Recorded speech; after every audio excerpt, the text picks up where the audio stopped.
Bonjour à tous. Voici une vidéo de correction pour les exercices qui vous ont été proposés pour vous entraîner au devoir commun donc de quatrième de mardi prochain. Alors, concernant l'exercice 1, on nous dit donc que trois enfants prennent un peu d'une tablette de chocolat. Le premier prend le tiers de la tablette, le deuxième prend le quart de la tablette, le troisième prend les 2/5 du reste. Ce dont il faut faire attention, c'est vraiment cette partie-là, 2/5 du reste. Donc on nous proposait trois suites de calculs. Il fallait trouver celle qui correspondait à la fraction de la tablette que prend le troisième enfant, donc cette partie-là. En fait, ce qu'il fallait se dire, c'est que si le troisième enfant prend les 2/5 du reste, il faut déjà trouver le reste. Et seulement en dernier se fera le calcul des 2/5. Et là, si on regardait bien le premier calcul, la priorité des opérations fait que cette multiplication se ferait en premier. Mais alors ça veut dire que l'utilisation du 2/5 se ferait tout de suite. Alors que là, on vient de voir qu'on voudrait que le 2/5 soit le calcul qui se fait en dernier, pour d'abord pouvoir trouver le reste. Concernant le calcul B, là ça semble convenir parce qu'on a entre parenthèses une suite de calculs qui est prioritaire. Et seulement une fois qu'on aura fait ce calcul, on fera en dernier le 2/5. Alors là, on reviendra sur ce calcul pour voir si ce qu'il y a entre parenthèses convient bien. On va aller voir le troisième calcul. Le calcul C, lui, aura cette parenthèse prioritaire très bien, mais par contre, quand cette parenthèse sera terminée, c'est la multiplication par 2/5 qui se fera en premier, et le 1- se fera en dernier. C'est-à-dire que le fois 2/5 que je voudrais faire en dernier, apparemment, là, ne va pas se faire en dernier. Donc ça semble être le calcul B. Maintenant, on va quand même vérifier si ce qu'il y a dans la parenthèse correspond bien au reste. Seulement, la tablette en entier, elle vaut 1, c'est-à-dire que j'ai une tablette. Et le reste, c'est quoi? C'est une fois que le premier et le deuxième ont pris leur part. Ça veut dire que de la tablette en entier, j'enlève la part du premier, un tiers. J'enlève la part du deuxième, un quart. Ça veut dire que le calcul entre parenthèses va vraiment me faire trouver le reste. Voilà. On vient de trouver donc le bon calcul, le calcul B, que l'on nous demande ensuite de faire. Donc la consigne c'était la trouver, l'expression, la suite de calcul, c'est bon. Puis la calculer pour répondre à cette question. Donc on veut trouver la part que va prendre le troisième. Alors, pour cette suite de calcul, il faut bien repérer ce qui est prioritaire. Ce qui est prioritaire, c'est la parenthèse, mais la parenthèse contient des soustractions. Là, il faut avoir le réflexe de se dire, pour soustraire, il faut que j'ai le même dénominateur. Alors déjà, 1, il faut savoir que c'est 1 sur 1, ça veut dire que j'ai trois fractions qui ont trois dénominateurs différents, 1, 3 et 4. Il faut donc que j'arrive à trouver un dénominateur qui puisse convenir. Convenir, ça veut dire qu'il soit dans la table de 1, donc ça c'est tous les nombres entiers, dans la table de 3 et dans la table de 4. Et là, en cherchant, on trouve 12. Donc, on va faire une étape où on va venir rajouter des multiplications au numérateur et au dénominateur à ces fractions pour qu'elles puissent être toutes les 3 sur 12. Alors, je vais tout de suite mettre à la ligne d'après ce que je vais obtenir. Donc, je vais vouloir obtenir un calcul qui ressemble à celui-ci, sauf que le 1 sur 1, je vais vouloir qu'il devienne une fraction sur 12.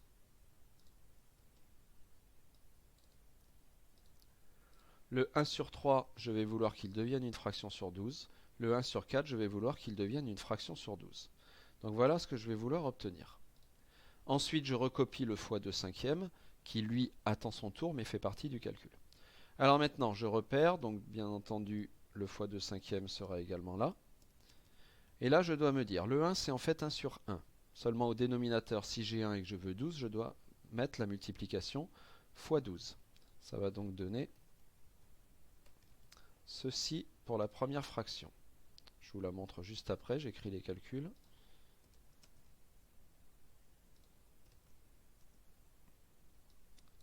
Donc, on regarde. Je retrouve le 1 qui correspondait à la fraction 1 sur 1, à laquelle j'ai rajouté aussi bien au numérateur qu'au dénominateur le fois 12, qui me permet à la ligne d'en dessous de bien obtenir une fraction qui sera sur 12. Je finirai les calculs après. Je passe à la deuxième fraction. La deuxième fraction, c'est un tiers. Cette fraction a un tiers, comme elle a 3 au dénominateur, je lui cherche la bonne multiplication que là encore je vais mettre en haut et en bas pour obtenir 12. Donc regardez, je retrouve le 1 tiers qui est ici, et comme je voulais 12 en dessous, j'ai rajouté x 4. Le même x 4 en haut. On fait pareil pour le 1 quart. Le 1 quart lui était sur 4, il faut donc que je rajoute 1 x 3.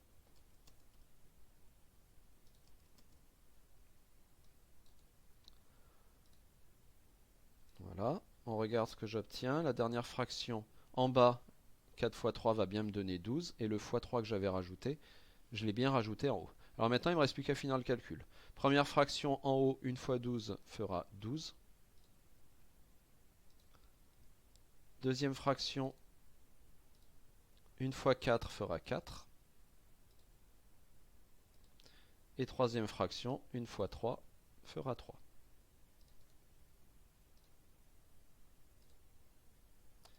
Maintenant, je peux finir le calcul de cette parenthèse qui était prioritaire en m'occupant des soustractions au niveau du numérateur. 12 moins 4, ça fait 8. 8 moins 3, ça fait 5. J'obtiens donc 5 douzièmes.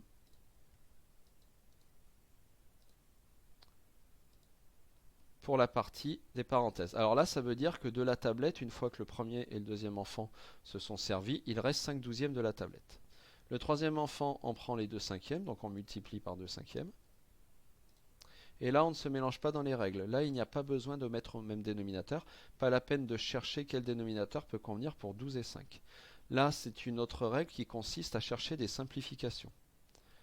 Donc là, je vais chercher pour 5, 2, 12 et 5, ces quatre nombres-là, des multiplications qui vont me permettre ensuite de simplifier.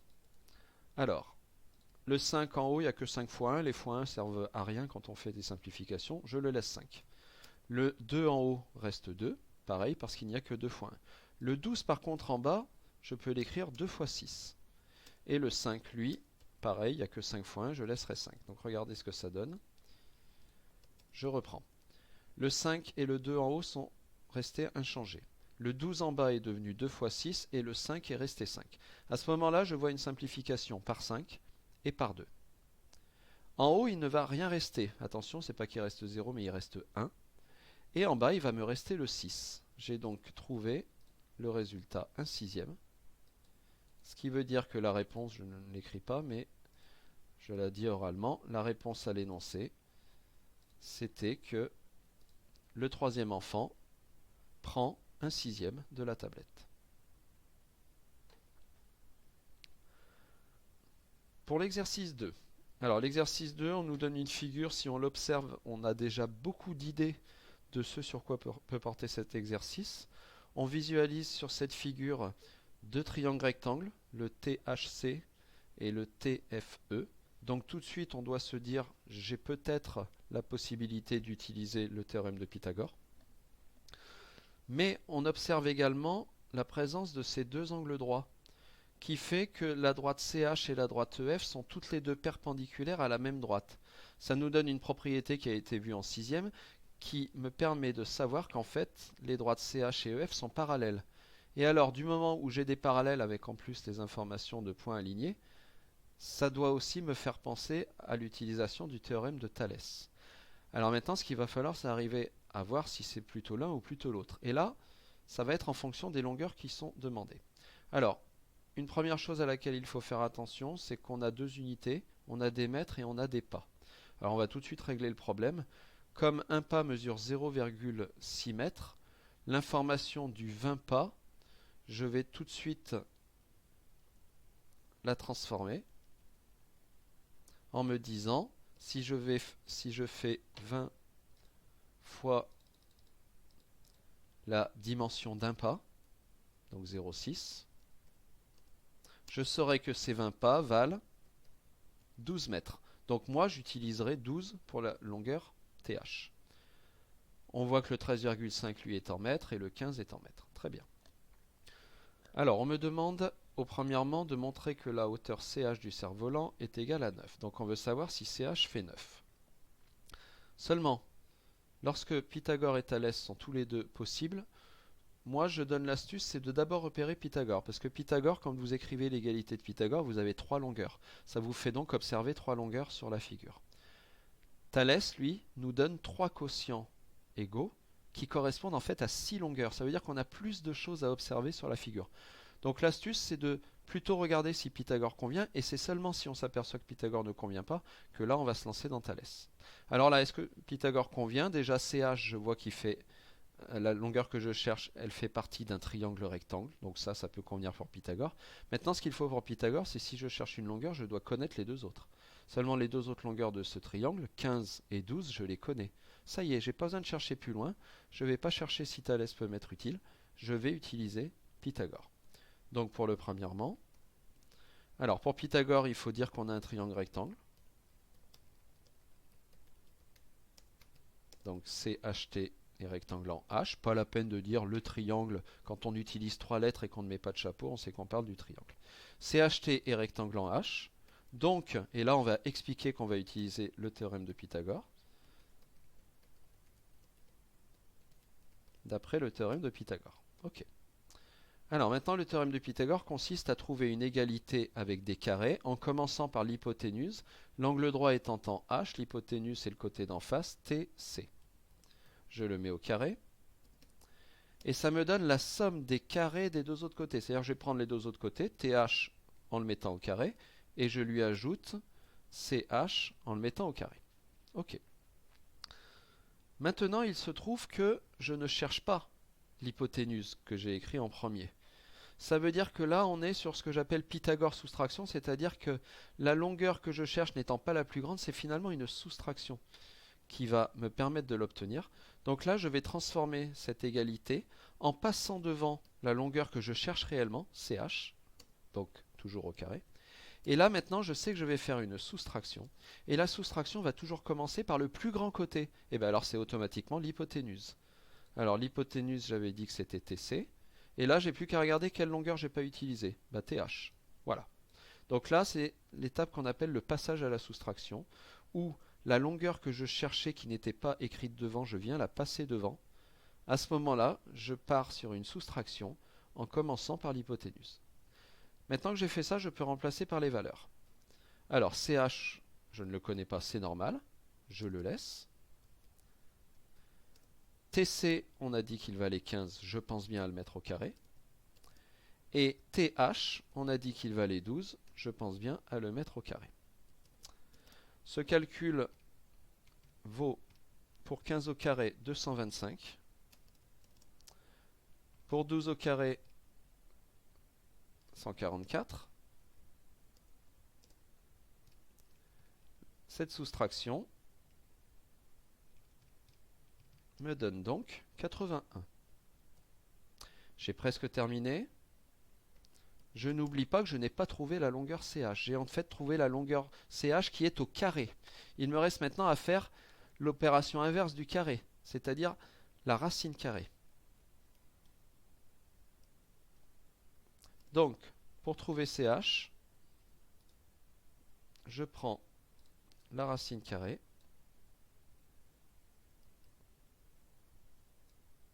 Hop, je la fais vite fait comme ça. La racine carrée du nombre que je viens de trouver, c'est-à-dire 81. Et là, alors soit ça tombe pas juste et vous avez une information d'arrondi, soit ça tombe juste et là il se trouve que ça tombe juste parce que c'est 9 fois 9 qui vaut 81. Donc du coup en prenant la racine carrée ça me donne 9 et l'unité c'est des mètres. On a donc trouvé la hauteur du cerf-volant qui est de 9 mètres et on nous demandait de montrer qu'elle valait 9 mètres. C'est ce que l'on vient de faire. Voilà pour le premièrement. Au deuxièmement maintenant, alors ce 9 je peux éventuellement le mettre, je vais peut-être avoir du mal là. Je vais essayer de le rajouter sur la figure, ici, parce que ça peut être important de le connaître. Voilà, j'ai rajouté 9 mètres. Très bien. Alors maintenant que je connais toutes ces longueurs, je dois chercher la longueur TE. Seulement la longueur TE, elle aussi, elle est dans un triangle rectangle. Je vais donc faire comme tout à l'heure, je vais essayer d'abord de rechercher Pythagore, et seulement si Pythagore ne fonctionne pas, j'irai voir Thalès. Alors, TE est dans un triangle rectangle, c'est bon, je peux utiliser Pythagore. Mais il faudrait que je connaisse les deux autres longueurs. Alors, EF, je le connais, 13,5. TF, je ne le connais pas. Moi, ce que je connais, c'est TH. Est-ce que je connais HF? Non. Ça veut dire que là, je suis coincé avec Pythagore. Je cherche une longueur TE sans connaître les deux autres du triangle rectangle. Ça veut dire que si je le lançais dans Pythagore, à un moment donné, je serais coincé, il y aurait deux longueurs que je ne connaîtrais pas. Je vais donc me dire, bah, c'est probablement Thalès. Donc je vais faire la réponse pour Thalès. Alors j'efface la réponse de Pythagore pour continuer à faire mes réponses tout en voyant la figure. Alors, Thalès consiste à expliquer que j'ai des séquentes et des parallèles. Alors, les séquentes, elles sont ici, celle-ci et celle-ci. Seulement, comme elles sont séquentes en T, pour donner le nom de ces droites, je ne vais pas utiliser la lettre T. Donc cette droite, je vais l'appeler CE, et l'autre, je vais l'appeler HF. Donc, CE. Alors, je mets des parenthèses pour dire que ce sont des droites, ça m'évite d'écrire le mot droite. Ça peut très bien fonctionner comme ça. CE et HF sont séquentes en T. L'avantage de ce morceau de phrase-là, c'est que regardez, je parle de 1, 2, 3, 4, 5 lettres qui forment justement les 5 lettres de la figure. Donc c'est l'intérêt, c'est qu'avec cette phrase, j'ai directement parlé de tous les points qui vont m'intéresser et que je vais utiliser par la suite. Alors ensuite, pour utiliser Thalès, il me faut des parallèles. Alors là, on va juste faire attention. Les parallèles ne sont pas donnés dans l'énoncé. Moi, je les connais grâce à ces deux angles droits. Donc je vais quand même dire quels sont ces parallèles. CH et EF sont parallèles. Et comme on ne me l'a pas dit, je vais rajouter une explication, car elles sont toutes les deux perpendiculaires. Hop, voilà. A. Et puis on regarde, donc CH et EF, elles sont parallèles parce qu'elles sont toutes les deux perpendiculaires au sol en fait. Et le sol, on peut l'appeler TF par exemple. Voilà. Pour utiliser Thalès, il me faut des séquentes des parallèles, je les ai. Je peux donc écrire, donc, d'après le théorème de Thalès. Alors maintenant, ce théorème de Thalès me donne trois fractions égales. Je vais retourner chercher une fraction. Voilà. Alors, pour ces trois fractions égales, une astuce très pratique, c'est de se rappeler que les deux premières fractions, elles vont partir du point qui n'est pas sur les parallèles. Mes parallèles, c'est CH et EF. Je sais que mes deux premières fractions vont partir de T. Ensuite, je vais me mettre le long d'un côté. Et le long de ce côté, je vais soit choisir de commencer par la grande longueur et ensuite la petite, soit la petite et ensuite la grande. Donc là, je vais par exemple faire petite longueur sur grande longueur. Donc en partant de T, ça va faire TC, et en repartant de T, TE. Voilà la première fraction. TC sur TE. Ensuite, la deuxième fraction, elle aussi part de T, mais en allant sur l'autre côté. Mais comme j'ai fait d'abord petite longueur et ensuite grande longueur, là, il faut que je fasse le même ordre. Petite longueur TH, grande longueur TF. TH sur TF. Et troisième fraction, une astuce très pratique. Si vous avez bien écrit vos deux premières fractions, vous n'avez plus qu'à cacher le point T partout. En haut, il me reste les lettres CH. En bas, il me reste les lettres EF. CH, EF. Alors, ce qu'il y a de bien, c'est qu'après, on a un moyen de vérification. Et le moyen de vérification, c'est de voir si ces deux longueurs qu'on a marquées dans ma dernière fraction correspondent vraiment aux parallèles. CH, EF, c'est bon, ce sont bien les parallèles. Alors maintenant, ces trois fractions vont m'intéresser à condition de remplacer par les longueurs que je connais. Alors on les regarde rapidement, ces longueurs. TC, je la connais, je mettrai 15. TE, je ne la connais pas. Mais ce qu'il y a de bien, regardez, c'est que je la cherche au deuxièmement. TH, je la connais, elle vaut 12. TF, je ne la connais pas. CH, je la connais, je l'ai trouvée au premièrement, c'est 9. Et EF, je la connais, c'est 13,5. Donc là, je vais tout réécrire en remplaçant par les longueurs. Donc je reprends tout. TC, on a dit 15. TE, on ne connaît pas. TH, on a dit 12. TF, on ne connaît pas. Et CH et EF, on a dit qu'on les connaissait toutes les deux. Le CH, c'est le 9 mètres qu'on avait trouvé au premièrement. Et le EF, on nous donne 13,5. Voilà. Alors maintenant, je vais regarder ce que je peux faire. Je m'aperçois que comme je connais entièrement cette fraction, je vais pouvoir utiliser le produit en croix pour trouver TF et pour trouver TE. Seulement quand je regarde l'énoncé, on m'a juste demandé TE. Ça veut donc dire que la fraction du milieu, elle va même pas m'intéresser. Moi, je vais visualiser un produit en croix qui sera ici. Le 15. Pardon. Ah, attendez, j'efface. Voilà. Je reprends. Le 15 va rejoindre le 13,5. Et le 9 va rejoindre le TE. Donc à partir de là, je fais un peu de place. Voilà. Ça me permet de trouver TE qui vaudra, je regarde mon produit en croix, 15 fois 13,5 divisé par 9.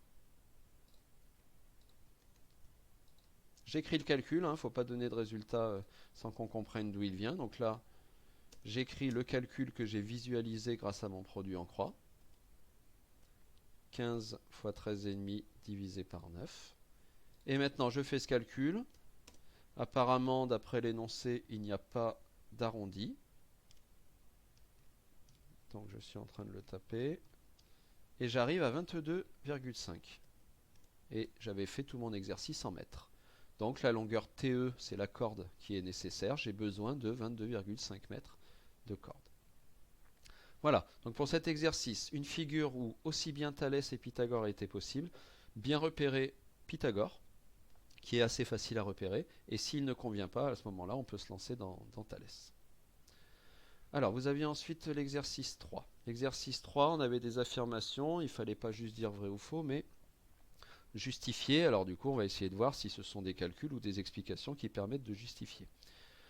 Alors, le premier calcul, on me dit 3 plus 4 neuvièmes, c'est 7 neuvièmes. Alors là, il y avait un piège, c'est en fait de se dire, j'ai juste à faire 3 plus 4, ça fait 7, et je remets le sur 9.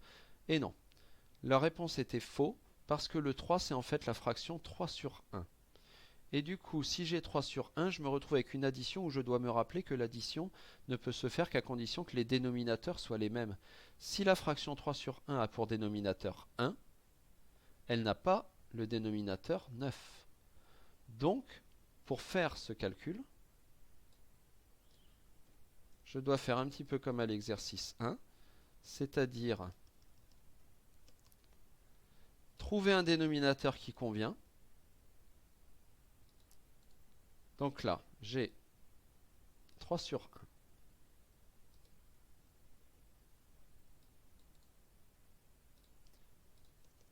Plus 4 neuvièmes.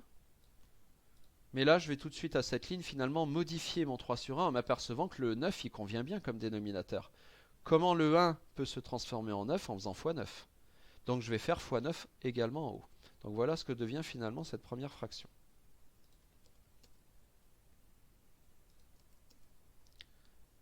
Et là, on s'aperçoit qu'à la ligne d'après, je vais réussir à avoir deux fractions sur 9. La première, 3 fois 9, vaut finalement 27 sur 9. Et qui me donne comme résultat d'addition 27 plus 4, 31 finalement sur 9.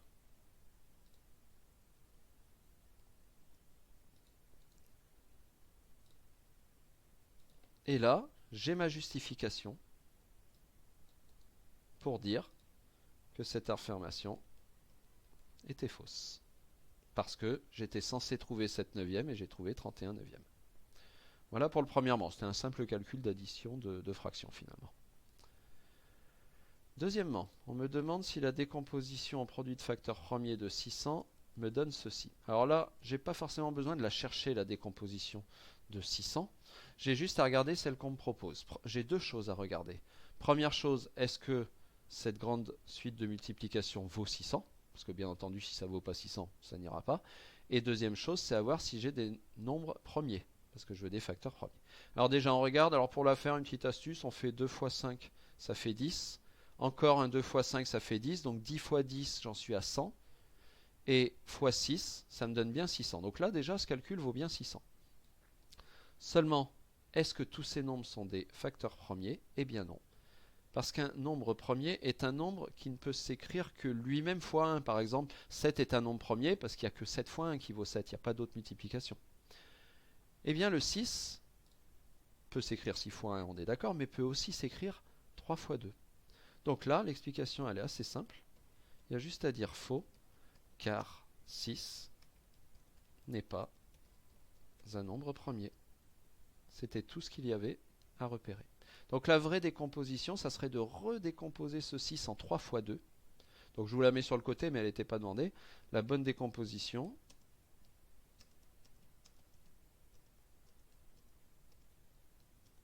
c'était celle-ci. Regardez, on regarde, on retrouve le 2 et le 2, le 5 et le 5. Le 2, le 2, le 5, le 5. Et mon 6, lui, c'est ce 2 fois 3. Et là, je n'ai vraiment que des nombres premiers. C'était elle la bonne décomposition. Allez, on termine avec le troisièmement.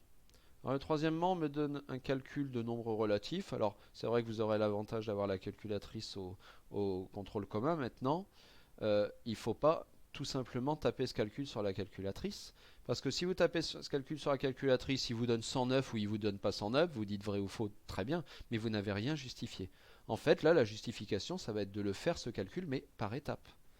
Donc, je reprends ce calcul, je vais le chercher et je verrai bien à la fin si j'arrive à 109. Alors là, on fait attention aux priorités des opérations. On se rappelle bien que des parenthèses sont prioritaires. Mais lorsqu'il y a plusieurs opérations dans une parenthèse, qui est le cas ici, il faut commencer par les multiplications et divisions.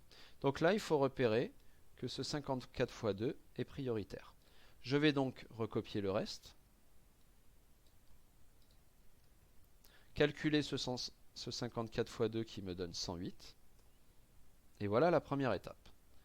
Je continue, mais dans ce que j'ai recopié, il y avait la parenthèse, parce que la parenthèse, je n'avais pas fini de la calculer. Donc en ayant recopié cette parenthèse, elle devient prioritaire. Je recopie le 89 moins, et je calcule. Moins 64 plus 108, alors là, on repère bien quand les signes sont différents. Il faut repérer le plus grand, qui est positif. Et puis ensuite, c'est une soustraction des deux nombres qui va me donner le bon résultat. Parce qu'en fait, on veut savoir le 108, il y a combien de plus que 64. Ça me donne 44. Et là, je fais attention, comme j'ai deux signes qui se suivent, je mets une parenthèse pour séparer. D'ailleurs, au passage, si vous avez, cherché ce calcul en ne remettant pas ce signe plus, ça aurait été bon parce que le nombre 44 sans signe, c'est bien le nombre plus 44. L'avantage, c'est que ça vous aurait évité de mettre cette parenthèse. Alors maintenant, attention, un rappel, une soustraction avec les nombres relatifs doit d'abord se transformer en addition. Donc je vous rappelle la règle, la soustraction devient une addition et le nombre qui suit devient son opposé. Plus 44 va devenir moins 44. Maintenant que j'ai transformé en addition, je peux faire le calcul. Et ce calcul, je m'aperçois qu'il ressemble un peu au moins 64 plus 108, c'est-à-dire que les signes sont différents. J'ai 89, je peux le mettre, qui est sous-entendu positif. Le 44 qui lui est négatif, donc je vais me retrouver comme tout à l'heure à chercher le plus grand 89 qui est positif et à faire une soustraction qui me donne 45. Réponse, est-ce que le résultat de ce calcul c'était 109? C'était donc faux. Donc là, les trois affirmations étaient toutes les trois fausses. Et les justifications, ici c'était de faire le calcul correctement. Au premièrement, c'était de faire le calcul correctement. Et au deuxièmement, il y avait juste à repérer que dans la décomposition, il y avait un nombre qui n'était pas premier.